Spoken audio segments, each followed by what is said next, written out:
ವೀಕ್ಷಕರೇ, ಲಂಡನ್ನಲ್ಲಿ ಹಿತ್ರೋ ಎಂಬ ಒಂದು ಏರ್ಪೋರ್ಟ್ ಇದೆ. ಅಲ್ಲಿ ನಮ್ಮ ಭಾರತದ ಪ್ರದೀಪ್ ಶೇನಿ ಎಂಬ ಒಬ್ಬ ಹುಡುಗ ಟ್ಯಾಕ್ಸಿ ಓಡಿಸ್ತಾ ಇರ್ತಾನೆ. ಆತನಿಗೆ ಸುಮಾರು 26 ವರ್ಷದಿಂದನೂ ಕೂಡ ಜನರು ಒಂದೇ ಒಂದು ಪ್ರಶ್ನೆಯನ್ನ ಪದೇ ಪದೇ ಕೇಳ್ತಾನೆ ಇದ್ರು. ಅದೇನು ಅಂದ್ರೆ, ನೀನು ಬಚಾವಾಗಿದ್ದು ಹೇಗೆ ಅಂತ. ಈ ಒಂದು ಪ್ರಶ್ನೆಯನ್ನ ಸುಮಾರು 26 ವರ್ಷದಿಂದ ಜನ ಅವನಿಗೆ ನಿರಂತರವಾಗಿ ಕೇಳ್ತಾನೆ ಬಂದಿದ್ರು. ಈತ ಅನೇಕ ಬಾರಿ ಉತ್ತರವನ್ನ ಹೇಳದೆ ನಕ್ಕು ಸುಮ್ಮನಾಗ್ತಿದ್ದ. ಯಾಕೆಂದ್ರೆ ಈ ಒಂದು ಪ್ರಶ್ನೆನ ಕೇಳಿದವರು 100, 1000 ಅಲ್ಲ, ಲಕ್ಷಾಂತರ ಜನ ಇದ್ದಾರೆ. ಅವ್ನು ಮಾಡಿದಂತ ಕೆಲಸಕ್ಕೆ ಲಂಡನ್ ಸರ್ಕಾರ ಕೂಡ ಶಾಕ್ ಆಗಿತ್ತು. ಲಂಡನ್ನ ಕಾನೂನು ಮತ್ತು ನ್ಯಾಯಾಲಯ ಕೂಡ ಅವನ ಪ್ರಕರಣದ ಬಗ್ಗೆ ಯೋಚಿಸಿ ಆಶ್ಚರ್ಯಚಕಿತಗೊಂಡಿದ್ವು. ಒಬ್ಬ ವ್ಯಕ್ತಿ ಇಂಥ ಒಂದು ಭಂಡ ಧೈರ್ಯವನ್ನ ಮಾಡೋದಕ್ಕೆ ಹೇಗೆ ಸಾಧ್ಯ? ಒಬ್ಬ ಮನುಷ್ಯನಲ್ಲಿ ಇಷ್ಟೊಂದು ಛಲ ಹಾಗೂ ಧೈರ್ಯ ಇರುತ್ತಾ ಅಂತ ಅವರು ಅಚ್ಚರಿಗೊಂಡಿದ್ರು. ಅಂತ ಕೆಲಸ ಅದೇನಪ್ಪ ಮಾಡೋದು ಅಂತ ಕೇಳ್ತೀರಾ? ಬನ್ನಿ ವೀಕ್ಷಕರೇ, ಇವತ್ತಿನ ಈ ಒಂದು ವಿಡಿಯೋ ನಿಜಕ್ಕೂ ನಿಮ್ಮನ್ನ ಆಶ್ಚರ್ಯಚಕಿತರನ್ನಾಗಿ ಮಾಡೋದ್ರಲ್ಲಿ ಯಾವುದೇ ಅನುಮಾನ ಇಲ್ಲ. ವೀಕ್ಷಕರೇ, ಇದು 1996ರ ಅಕ್ಟೋಬರ್ನಲ್ಲಿ ಸಂಭವಿಸಿದಂತ ನೈಜ ಘಟನೆ. ಅವತ್ತು ದೆಹಲಿಯ ಇಂದಿರಾ ಗಾಂಧಿ ಅಂತಾರಾಷ್ಟ್ರೀಯ ವಿಮಾನ ನಿಲ್ದಾಣದಿಂದ ಹಾರದಂತ ಬ್ರಿಟಿಷ್ ಏರ್ವೇಸ್ ವಿಮಾನ ನೇರವಾಗಿ ಲಂಡನ್ನಿನ ಹಿತ್ರೋ ವಿಮಾನ ನಿಲ್ದಾಣದಲ್ಲಿ ಇಳಿಯುತ್ತೆ. ಅದರಲ್ಲಿ ಪ್ರಯಾಣಿಕರ ಲಗೇಜ್ ತೆಗೆದುಕೊಂಡು ಹೋಗೋದಕ್ಕೆ ಇಬ್ಬರು ವ್ಯಕ್ತಿಗಳು ಒಂದು ಚಿಕ್ಕ ಗೂಡ್ಸ್ ವೆಹಿಕಲ್ ಅಲ್ಲಿ ಬರ್ತಾರೆ. ಸ್ವಲ್ಪ ಕತ್ಲೆ ಇತ್ತು. ವಿಮಾನದ ಹತ್ರ ಬಂದವ್ರಿಗೆ ಏನೋ ಒಂಥರ ವಿಭಿನ್ನ ಆಕೃತಿ ಕಂಡ ಹಾಗಾಯ್ತು. ಹತ್ರ ಹೋಗಿ ನೋಡಿದ್ರೆ ಅಲ್ಲೊಬ್ಬ ವ್ಯಕ್ತಿ ನಿಂತಿದ್ದ. ಅವನು ಸಂಪೂರ್ಣವಾಗಿ ಮಂಜುಗೆಡ್ಡೆಯಿಂದ ಆವೃತನಾಗಿದ್ದ, ಅಂದ್ರೆ ಹೆಪ್ಪುಗಟ್ಟಿ ಹೋಗಿದ್ದ. ವಿಮಾನ ನಿಲ್ದಾಣದ ಭದ್ರತಾ ಅಧಿಕಾರಿಗಳಿಗೆ ತಕ್ಷಣ ಈ ಒಂದು ಮಾಹಿತಿಯನ್ನ ಕೊಡಲಾಗುತ್ತೆ. ಅವರು ಹೋಗಿ ಆ ವ್ಯಕ್ತಿಯನ್ನ ನೋಡಿದಾಗ ಅವನು ಉಸಿರಾಡ್ತಾ ಇದ್ದ, ಆದ್ರೆ ದೇಹ ಅದಕ್ಕೆ ಸ್ಪಂದಿಸ್ತಾ ಇರಲಿಲ್ಲ. ತಕ್ಷಣ ಅವನನ್ನ ಚಿಕಿತ್ಸೆಗಾಗಿ ಆಸ್ಪತ್ರೆಗೆ ಸೇರಿಸಲಾಯಿತು. ಆಸ್ಪತ್ರೆಯಲ್ಲಿ 2 ದಿನ ಕಳೆದರೂ ಕೂಡ ಆತನಿಗೆ ಪ್ರಜ್ಞೆ ಬರಲಿಲ್ಲ. ಅವನು ಬದುಕ್ತಾನೆ ಇಲ್ವಾ ಎಂಬ ಅನುಮಾನ ಕೂಡ ಇತ್ತು. ಆದ್ರೆ ಸುಮಾರು 4 ದಿನಗಳ ನಂತರ ಆತನಿಗೆ ಪ್ರಜ್ಞೆ ಮರಳಿ ಬಂತು. ತಕ್ಷಣ ಆತ ಕೇಳಿದ್ದು, ನನ್ನ ತಮ್ಮ ಎಲ್ಲಿದ್ದಾನೆ ಅಂತ. ಪೊಲೀಸರು ಅವನನ್ನ ವಿಚಾರಿಸಿದಾಗ, ನಾನು ಭಾರತದ ಪಂಜಾಬ್ ಪ್ರಾಂತ್ಯದವನು, ನನ್ನ ಹೆಸರು ಪ್ರದೀಪ್ ಶೇನಿ, ನನಗೆ 23 ವರ್ಷ ವಯಸ್ಸು. ನನ್ನ ತಮ್ಮನ ಹೆಸರು ವಿಜಯ್ ಶೇನಿ, ಅವನ ವಯಸ್ಸು 19 ವರ್ಷ. ಅವನು ಕೂಡ ನನ್ನ ಜೊತೆನೇ ಇದ್ದ. ಈಗ ಎಲ್ಲಿದ್ದಾನೆ ಅಂತ ಆತ ಕೇಳಿದ್ದ.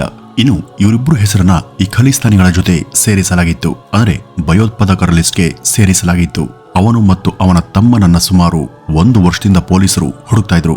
ಮೆಕ್ಯಾನಿಕ್ ಆಗಿದ್ದಂತ ಅವನನ್ನ ಕೆಲಸ ಮಾಡ್ತಿದ್ದಂತ ಕಾರ್ ಶೋರೂಮ್ಗೆ ಹೋಗಿ ಪೊಲೀಸರು ವಿಚಾರಣೆ ಮಾಡಿದ್ರು. ಅವನ ಮನೆಗೆ ಹೋಗಿ ಕೂಡ ವಿಚಾರಿಸಿದ್ರು. ಅವನ ತಂದೆಗೂ ಕಿರುಕುಳ ಕೊಡ್ತಾ ಇದ್ರು. ಅವರು ಸುಮಾರು 1 ವರ್ಷದಿಂದ ಪೊಲೀಸರ ಕಾಟವನ್ನು ಸಹಿಸ್ತಾ ಕದ್ದು ಮುಚ್ಚಿ ಓಡಾಡ್ತಿದ್ರು. ನಂತರ ವಿಜಯ್ ಸೇನಿ ತನ್ನ ಅಣ್ಣನ್ಗೆ, ನಮ್ಮ ಸುತ್ತಮುತ್ತ ಇದ್ದಂತ ಅನೇಕ ಜನ ವಿದೇಶಗಳಲ್ಲಿ ಇದ್ದಾರೆ. ಕೆಲವರು ಕೆನಡಾದಲ್ಲಿ, ಕೆಲವರು ರಷ್ಯಾದಲ್ಲಿ, ಇನ್ ಕೆಲವರು ಅಮೆರಿಕಾದಲ್ಲಿ, ಕೆಲವರು ಲಂಡನ್ ನಲ್ಲಿ ಕೆಲಸ ಮಾಡ್ತಿದ್ದಾರೆ. ನಾವ್ ಯಾಕೆ ಅಲ್ಲಿಗೆ ಹೋಗಬಾರ್ದು? ಅಲ್ಲಿಗೆ ಹೋದ್ರೆ ಪೊಲೀಸರ ಕಾಟನೂ ಕೂಡ ಇರೋದಿಲ್ಲ. ಏನು ತಪ್ಪನ್ನು ಕೂಡ ಮಾಡದೆ ಹೀಗೆ ಕಳ್ಳರ ಹಾಗೆ ಬದುಕುವ ಬದಲು ಯಾವುದಾದ್ರೂ ದೇಶಕ್ಕೆ ಹೋಗಿ ಬದುಕೋದು ಒಳ್ಳೇದಲ್ವಾ ಅಂತ ಹೇಳಿದ್ದ. ಈ ಒಂದು ಮಾತನ್ನ ಪ್ರದೀಪ್ ಶೇನಿ ಕೂಡ ಒಪ್ಪಿದ್ದ. ನಂತರ ಅವರು ವಿದೇಶಕ್ಕೆ ಈ ಮೊದಲೇ ಹೋಗಿದ್ದಂತ ಜನರ ಮನೆಗಳಿಗೆ ಹೋಗಿ ವಿದೇಶಕ್ಕೆ ಹೋಗೋದು ಹೇಗೆ ಅಂತ ವಿಚಾರಿಸಿದ್ರು. ತುಂಬಾ ಹುಡುಕಾಟದ ನಂತರ ಜನರನ್ನ ವಿದೇಶಕ್ಕೆ ಕಳಿಸುವಂತ ಒಬ್ಬ ಏಜೆಂಟ್ನ ಮಾಹಿತಿ ಸಿಕ್ಕಿತ್ತು. ಅವನನ್ನ ಭೇಟಿಯಾಗಿ ತಮ್ಮ ಬಯಕೆಯನ್ನ ಹೇಳ್ಕೊಂಡ್ರು. ಆಗ ಅವನು, ನೀವು ಎಲ್ಲಿಗೆ ಹೋಗೋದಕ್ಕೆ ಬಯಸಿದ್ದೀರಾ ಅಂತ ಕೇಳಿದಾಗ ಪ್ರದೀಪ್ ಲಂಡನ್ಗೆ ಅಂತ ಹೇಳಿದ್ದ. ಆದ್ರೆ ಅವ್ರ ಬಳಿ ಪಾಸ್ಪೋರ್ಟ್, ವೀಸಾ ಏನು ಕೂಡ ಇರಲಿಲ್ಲ.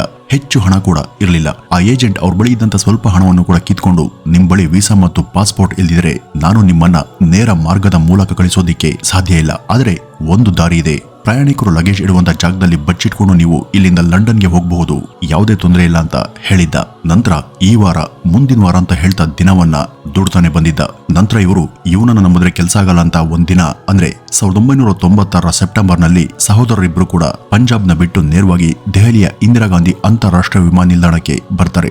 ಆದ್ರೆ ವೀಸಾ, ಪಾಸ್ಪೋರ್ಟ್, ಟಿಕೆಟ್ ಕೂಡ ಇಲ್ಲದ ಕಾರಣ ಅವರನ್ನ ಅಲ್ಲಿನ ಭದ್ರತಾ ಸಿಬ್ಬಂದಿ ಒಳಗಡೆ ಬಿಡಲಿಲ್ಲ. ನಂತರ ಇವರು ಸುಮಾರು 10 ರಿಂದ 12 ದಿನ ಅದೇ ಏರ್ಪೋರ್ಟ್ನ ಫುಟ್ಪಾತ್ ಬಳಿ ಜನರಿಂದ ಸಹಾಯ ಬೇಡ್ತಾ ಆ ಒಂದು ಹಣದಲ್ಲೇ ಊಟ ಮಾಡ್ತಾ ಅಲ್ಲೇ ಕಾಲ ಕಳೆದ್ರು. ಸುಮಾರು 300 ಎಕರೆ ವ್ಯಾಪಿಸಿಕೊಂಡಿದ್ದಂತ ಇಂದಿರಾ ಗಾಂಧಿ ಏರ್ಪೋರ್ಟ್ ಅನ್ನ ಸುತ್ತ ಹೊಡಿತಾ ಎಲ್ಲಿಯಾದ್ರೂ ಒಳಗೆ ಹೋಗೋದಕ್ಕೆ ದಾರಿ ಇದೆಯಂತ ಹುಡುಕ್ತಾ ಇದ್ರು. ಕೊನೆಗೂ ಒಂದಿನ ಭದ್ರತಾ ಸಿಬ್ಬಂದಿ ಇಲ್ಲದಂತ ಒಂದು ದಾರಿ ಅವರಿಗೆ ಸಿಕ್ಕೇ ಬಿಡ್ತು. ಅಮೆಜಾನ್ ಮತ್ತು ಫ್ಲಿಪ್ಕಾರ್ಟ್ ನಂತಹ ವೆಬ್ಸೈಟ್ ಗಳಲ್ಲಿ ಕೆಲವೊಂದ್ಸಾರಿ ಉತ್ಪನ್ನಗಳ ಬೆಲೆ ಸಡನ್ ಆಗಿ ಡ್ರಾಪ್ ಆಗ್ತಿರುತ್ತೆ. ಇದನ್ನ ಲೈಟಿಂಗ್ ಡೀಲ್ಸ್ ಅಂತ ಕರೀತಾರೆ. ಆದ್ರೆ ಇದು ತುಂಬಾ ಹೊತ್ತಿರೋದಿಲ್ಲ. ಆದ್ರೆ ನಾವು ಈಗಿರುವಂತಹ ಬಿಸಿ ಲೈಫ್ ನಲ್ಲಿ ಇದನ್ನೆಲ್ಲ ಚೆಕ್ ಮಾಡೋದಕ್ಕೆ ಹೋಗಲ್ಲ. ಹಾಗಾಗಿ ಇದಕ್ಕೆ ಬೆಸ್ಟ್ ಆಪ್ಷನ್ ಅಂದ್ರೆ ನೀವು SRM ಲೂಟ್ ಡೀಲ್ಸ್ ಎನ್ನುವಂತ ಒಂದು ಟೆಲಿಗ್ರಾಮ್ ಪೇಜ್ಗೆ ಜಾಯ್ನ್ ಆಗಿ. ಇದರಲ್ಲಿ ಅಮೆಜಾನ್, ಫ್ಲಿಪ್ಕಾರ್ಟ್, ಮಿಂತ್ರಾ, AJIO ಅಂತ ಟಾಪ್ ವೆಬ್ಸೈಟ್ಗಳಲ್ಲಿ ಯಾವಾಗ ಪ್ರೈಸ್ ಡ್ರಾಪ್ ಆಗುತ್ತೋ ಆಗ ಅವರು ಆ ಪ್ರಾಡಕ್ಟ್ ಲಿಂಕ್ ಅನ್ನ ಇಲ್ಲಿ ಪೋಸ್ಟ್ ಮಾಡ್ತಾ ಇರ್ತಾರೆ. ಅದಲ್ಲದೆ ಯಾವ ಬ್ಯಾಂಕ್ ಕ್ರೆಡಿಟ್ ಕಾರ್ಡ್ ಅನ್ನು ಯೂಸ್ ಮಾಡಿದ್ರೆ ನಿಮಗೆ ಕಡಿಮೆಗೆ ಸಿಗುತ್ತೆ, ಮತ್ತೆ ಯಾವ ಸೇಲ್ಸ್ಗಳು ಯಾವಾಗ ಶುರುವಾಗುತ್ತೆ ಅನ್ನೋದನ್ನು ಕೂಡ ಇವರು ಇಲ್ಲಿ ತಿಳಿಸ್ಕೊಡ್ತಾರೆ. ಹಾಗಾಗಿ ನೀವು ಈ ಡೀಲ್ಸ್ಗಳಲ್ಲಿ ತುಂಬಾ ಅಮೌಂಟ್ ಅನ್ನ ಸೇವ್ ಮಾಡಬಹುದು. ಇವೆಲ್ಲ ಲಿಮಿಟೆಡ್ ಟೈಮ್ ಡೀಲ್ಸ್ಗಳು. ಹಾಗಾಗಿ ನೀವು ನೋಟಿಫಿಕೇಶನ್ ಆನ್ ಮಾಡ್ಕೊಂಡಿರಬೇಕು. ಮತ್ತೆ ಆಗ್ತಾಡ ಡಿಸ್ಕ್ರಿಪ್ಷನ್ ಅಲ್ಲಿ ಕೊಟ್ಟಿರುವಂತ ಈ ಒಂದು ಲಿಂಕ್ ಅನ್ನು ಕ್ಲಿಕ್ ಮಾಡಿ SRM ಲೂಟ್ ಡೀಲ್ಸ್ ಅನ್ನುವಂತ ಒಂದು ಟೆಲಿಗ್ರಾಮ್ ಲಿಂಕ್ಗೆ ಜಾಯ್ನ್ ಆಗಿ, ಅಥವಾ ನೀವು ಟೆಲಿಗ್ರಾಮ್ ಅಲ್ಲೂ ಕೂಡ SRM ಲೂಟ್ ಡೀಲ್ಸ್ ಅಂತ ಸರ್ಚ್ ಮಾಡಿ ಜಾಯ್ನ್ ಆಗಬಹುದು.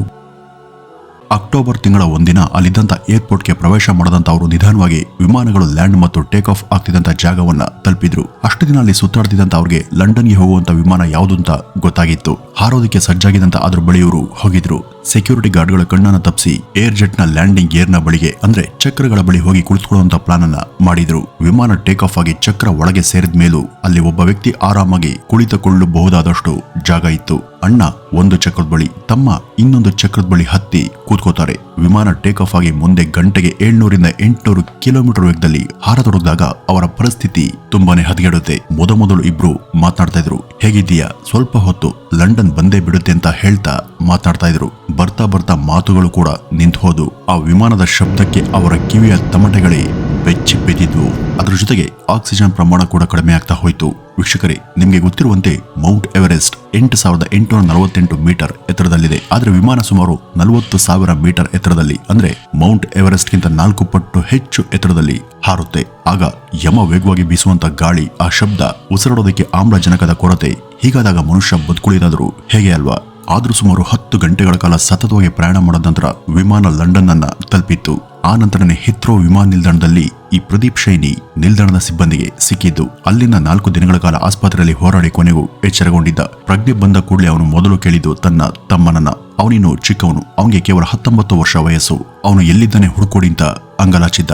ನಂತರ ಅವನನ್ನು ಹುಡುಕೋದಿಕ್ಕೆ ಶುರು ಮಾಡಿದಾಗ ಅವನು ಕೂತಿದ್ದಂತ ಜಾಗದಲ್ಲಿ ಕೆಲವು ಬಿಸ್ಕತ್ಗಳು ಸಿಕ್ಕಿದ್ವು. ಆದ್ರೆ ಅವನು ಮಾತ್ರ ಪತ್ತೆ ಆಗ್ಲಿಲ್ಲ.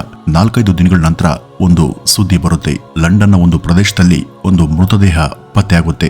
ಪೊಲೀಸರು ಆ ಮೃತದೇಹವನ್ನ ಮರಣೋತ್ತರ ಪರೀಕ್ಷೆಗೆ ಕಳಿಸಿದಾಗ ಆಕ್ಸಿಜನ್ ಲೆವೆಲ್ ತುಂಬಾ ಕಡಿಮೆಯಾಗಿದೆ. ಅವನ ಮೆದುಳಿನ ರಕ್ತ ನಾಳಗಳು ಒಡೆದೋಗಿದ್ರಿಂದ ಅವನು ಸತ್ತು ಹೋಗಿದ್ದಾನೆ ಅಂತ ವರದಿ ಹೇಳಿತ್ತು. ಅಣ್ಣನ ಹಾಗೆ ಹೋರಾಡೋದಕ್ಕೆ ಅವನಿಂದ ಸಾಧ್ಯ ಆಗ್ಲಿಲ್ಲ. ವಿಮಾನ ಹಾರತೊಡಗಿ ಒಂದೇ ಗಂಟೆಯಲ್ಲಿ ವಿಜಯ್ ಶೈನಿಯ ಮೆದುಳು ಸಿಡಿದು ಸತ್ತು ಹೋಗಿದ್ದ. ಅಲ್ಲಿಯೇ ಇದ್ದಂತ ಅವನ ಶವ ಲಂಡನ್ ನಲ್ಲಿ ವಿಮಾನ ಲ್ಯಾಂಡ್ ಆಗುವಾಗ ಕೆಳಗ್ ಬಿದ್ದಿತ್ತು. ಆದ್ರೆ ಈ ಪ್ರದೀಪ್ ಶೈನಿ ಹೇಗ್ ಬದುಕ್ತ ಅಂತ ಎಲ್ರಿಗೂ ಆಶ್ಚರ್ಯ ಆಗಿತ್ತು. ಅವನಿಗೆ ಚಿಕಿತ್ಸೆ ಕೊಡ್ತಿದ್ದಂತ ವೈದ್ಯರು ಕೂಡ ಅವನು ಬದುಕಿದ್ದಾರ ಬಗ್ಗೆ ನಿಜಕ್ಕೂ ಇದು ಪವಾಡನೆ ಸರಿ ಅಂತ ಹೇಳಿದ್ರು. ಸಹೋದರನ ಫೋಟೋ ನೋಡಿ ಗುರುತಿಸಿ ಆತ ಅಳತೊಡಗಿದ್ದ. ಅವನು ಪಂಜಾಬ್ನಲ್ಲಿ ವಾಸ ಮಾಡ್ತಿದ್ರೆ ಪೊಲೀಸರು ಬಂಧಿಸಿ ಜೈಲಿಗೆ ಹಾಕ್ತಿದ್ರು. ಜೀವನ ಪರ್ಯಂತ ಭಯೋತ್ಪಾದಕ ಅಂತ ಅನ್ಸ್ಕೊಂಡೇ ಬದುಕಬೇಕಿತ್ತು. ಇಲ್ಲಿಗೆ ಬರೋದಿಕ್ಕೆ ಪ್ರಯತ್ನಿಸಿ ಜೀವವನ್ನೇ ಕಳೆದುಕೊಂಡ ಒಬ್ಬ ಮನುಷ್ಯ ಇಂಥ ಒಂದು ಸಾಹಸಕ್ಕೆ ಕೈ ಹಾಕಿ ಬದುಕೋದಿಕ್ಕೆ ಸಾಧ್ಯವೇ ಇರದಂತ ಪರಿಸ್ಥಿತಿಯಲ್ಲಿ ತಾನ್ ಮಾತ್ರ ಹೇಗ್ ಬದುಕ್ತೆ ಅಂತ ಈ ಪ್ರದೀಪ್ ಕೂಡ ಅರ್ಥ ಆಗ್ಲಿಲ್ಲ. ಆದ್ರೆ ಅವನು ಮಾಡದಂತ ಕೆಲಸ ಕಾನೂನು ಬಾಹಿರವಾಗಿತ್ತು. ವೀಸಾ ಪಾಸ್ಪೋರ್ಟ್ ಇಲ್ಲದೆ ವಿಮಾನ ಅಥವಾ ಹಡಗ್ನಲ್ಲಿ ಇನ್ನೊಂದು ದೇಶಕ್ಕೆ ಹೋಗೋದು ಕಾನೂನಿಗೆ ವಿರುದ್ಧವಾದುದು. ಅವನು ನಿಯಮವನ್ನ ಉಲ್ಲಂಘನೆ ಮಾಡಿದ್ದಕ್ಕಾಗಿ ಅವನನ್ನ ಬಂಧಿಸಲಾಯಿತು. ಬಂಧನದ ನಂತರ ಈ ಒಂದು ಪ್ರಕರಣದ ವಿಚಾರಣೆ ಸುಮಾರು ದೀರ್ಘಕಾಲದವರೆಗೂ ಅಂದ್ರೆ 18 ವರ್ಷಗಳವರೆಗೂ ಮುಂದುವರಿಯಿತು. ಜೈಲ್ನಲ್ಲಿ, ಕೋರ್ಟ್ನಲ್ಲಿ ಎಲ್ಲರೂ ಕೂಡ ಒಂದೇ ಮಾತನ್ನ ಹೇಳ್ತಿದ್ರು.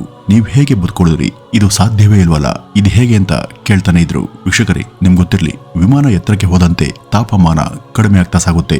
ಮೇಲ್ ಹೋದಾಗೆಲ್ಲ -60 ಡಿಗ್ರಿವರೆಗೂ ತಾಪಮಾನ ಕೆಳಗಿಳಿಯುತ್ತೆ. ಬರೀ 0 ಡಿಗ್ರಿಯಲ್ಲಿ ಹೆಪ್ ಕಟ್ಟಬೇಕಾದ್ರೆ -60 ಡಿಗ್ರಿಯಲ್ಲಿ ಏನಾಗಬಹುದು ಅಂತ ಒಂದ್ಸಾರಿ ಊಹೆ ಮಾಡ್ಕೊಳ್ಳಿ. ಇದ್ರ ಜೊತೆಗೆ ಯಮವೇಗದ ಗಾಳಿ ಹಾಗೂ ಕಿವಿಯ ತಮಟೆ ಹರಿಯುವಂತ ಸದ್ದು, ಇವೆಲ್ಲವನ್ನು ಕೂಡ ಸಹಿಸಿ ಆತ ಬದುಕಿದ್ದ ಅಂದ್ರೆ ನಿಜಕ್ಕೂ ಇದು ಪವಾಡವೇ ಸರಿ. ನಂತರ ಅವನ ದೇಹವನ್ನ ಸ್ಟಡಿ ಮಾಡಿದಂತ ತಜ್ಞರ ಪ್ರಕಾರ ಅವನು ವಿಮಾನ ಟೇಕ್ ಆಫ್ ಆಗಿ ಕೆಲವೇ ಗಂಟೆಗಳಲ್ಲಿ ಜೀವಂತ ಹೆಣವಾಗ್ಬಿಟ್ಟಿದ್ದ. ಅವನ ದೇಹ ಕೆಲಸ ಮಾಡೋದನ್ನ ನಿಲ್ಸಿತ್ತು. ಅವನು ಶವವಾಗಿಯೇ ಹಾರಿದ್ದ.